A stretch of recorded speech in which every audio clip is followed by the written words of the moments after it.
ನಮಸ್ಕಾರ ಎಲ್ರಿಗೂ.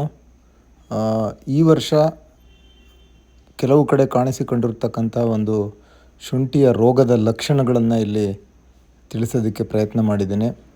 ಇದು ಪೈರಿಕ್ಯುಲೇರಿಯಾ ಜಾತಿಗೆ ಸೇರಿರ್ತಕ್ಕಂಥ ಒಂದು ಶಿಲೀಂಧ್ರ ಫಂಗಸ್ನಿಂದ ಬರ್ತಕ್ಕಂಥ ರೋಗ.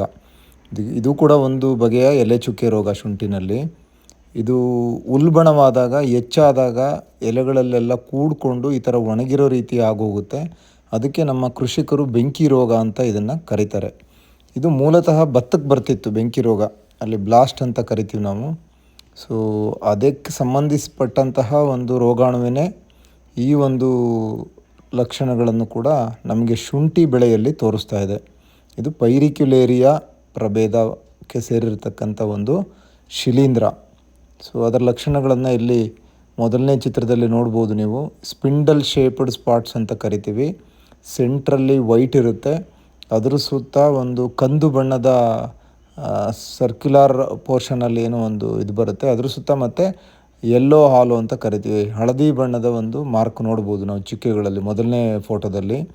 ಎರಡನೇ ಫೋಟೋದಲ್ಲಿ, ಮೂರನೇ ಫೋಟೋದಲ್ಲಿ ಅದು ಸ್ವಲ್ಪ ಉಲ್ಬಣ ಆದಾಗ ಹೆಚ್ಚಾದಾಗ ಯಾವ ರೀತಿ ಕಾಣುತ್ತೆ ಅಂತ ಕೊಟ್ಟಿದ್ದೀನಿ. ಮಧ್ಯದ ಒಂದು ಚಿಕ್ಕ ಫೋಟೋದಲ್ಲಿ ನೀವು ಕಣ್ಣಿನ ರೀತಿ ಇರುವುದನ್ನು ಗಮನಿಸ್ಬೋದು. ನಮ್ಮ ಕಣ್ಣಿನ ರೀತಿಯಲ್ಲಿ ಇದೆ ನೋಡಿ. ಸೊ ಇದಕ್ಕೆ ನಾವು ಬೆಂಕಿ ರೋಗ ಅಂತ ಕರೆಯೋದು, ಅಥವಾ ಪೈರಿಕ್ಯುಲೇರಿಯಾ ಎಲೆ ಚುಕ್ಕೆ ರೋಗ ಅಂತಲೂ ಕೂಡ ಕರಿಬೋದು. ನಾವು ಸರಿಯಾಗಿ ನಿರ್ವಹಣೆ ಮಾಡಲಿಲ್ಲ ಅಂದರೆ ಈ ಕೆಳಗಡೆ ಫೋಟೋದಲ್ಲಿ ಏನು ತೋರಿಸಿದ್ದೀವಿ ಈ ಥರ ಆಗಿ ಇಡೀ ಶುಂಠಿಯ ತಾಕೆ ಸಂಪೂರ್ಣವಾಗಿ ಒಣಗಿ ಹೋಗ್ತಕ್ಕಂಥ ಸಾಧ್ಯತೆ ಇರುತ್ತೆ. 8 ತಿಂಗಳು ಇರಬೇಕಾಗಿರೋ ಶುಂಠಿನ 4 ತಿಂಗಳು ಕೂಡ ಇಟ್ಕೊಳೋದು ಕಷ್ಟ ಆಗುತ್ತೆ. ಸೊ ಹಾಗಾಗಿ ಇಳುವರಿನಲ್ಲಿ ಗಣನೀಯವಾದ ನಷ್ಟ ಬರುತ್ತೆ. ಇದನ್ನು ಕೃಷಿಕರು ಗುರುತಿಸೋದನ್ನು ಕಲಿಬೇಕು.